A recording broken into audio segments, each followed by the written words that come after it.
അല്ലേ ചേട്ടാ, ഇതിപ്പോ ഞാൻ തീരുവോ? ഇതിപ്പോ തീരടാ.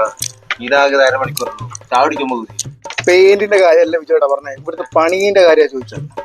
എടാ എനക്ക് പേടിയാ, എന്താ പണി കിട്ടിയാ പോരെ. കുറിയും കല്യാണൊക്കെ ഉണ്ടല്ലേ. നോക്ക്, മഴക്കാലം ഇങ്ങനെ അങ്ങ് പോട്ടെ. കുറച്ച് നോക്ക്, സത്യത്തിൽ നമുക്ക് രണ്ടാക്കും പണി അറിഞ്ഞുള്ള കാര്യം നമുക്ക് മാത്രമേ അറിഞ്ഞോളൂ. പിന്നെ വീട്ടുകാരൻ വരുമ്പോ പണി അറിയുന്നതിനോട് നിന്നോളണം. മേച്ചിരി അങ്ങനെയാ പറഞ്ഞേ.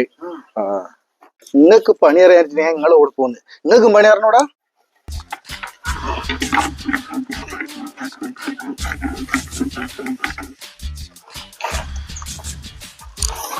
അല്ലടോ, നീ എന്താ ഈ ഇടയ്ക്കിടയ്ക്ക് ലീവാക്കുന്നത്? പണിക്ക് വരുന്നുണ്ട്, സ്ഥിരം വരണം കേട്ടോ. എനിക്ക് ഏത് പണിക്കും ഒരു കണ്ടീഷൻ ഉണ്ട്. അത് ശരിയല്ലേ മാത്രമേ ഞാൻ പോകും പണിക്ക്. അതെന്താ ഒരു കണ്ടീഷൻ?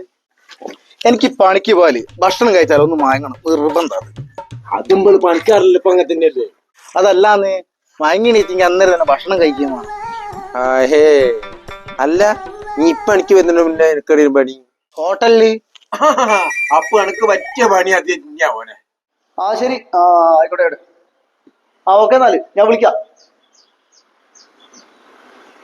അല്ല ജനി, തീർന്നിക്കില്ല? ഇതെത്ര ദിവസമായിടോ? ഇതിപ്പോ തീരുന്ന് ഏടെ തീരെ. ഇത് മഴക്കാലം മൊത്തം ഇവിടെ നിക്കണം. മേജറിക്ക് കൊല്ലത്തിലൊരു പണി കിട്ടുന്നതാ, അപ്പൊ പണിയായത്. അല്ല വിജയേട്ടാ, ഇച്ച നിങ്ങൾ ഇവിടെ പഠിച്ചല്ലേ?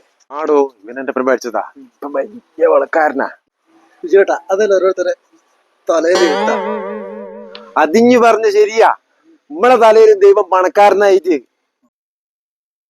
പക്ഷേ എഴുതി വന്നപ്പോ ഒരു വള്ളി കൂടിപ്പോയി. പഠിക്കാരൻ.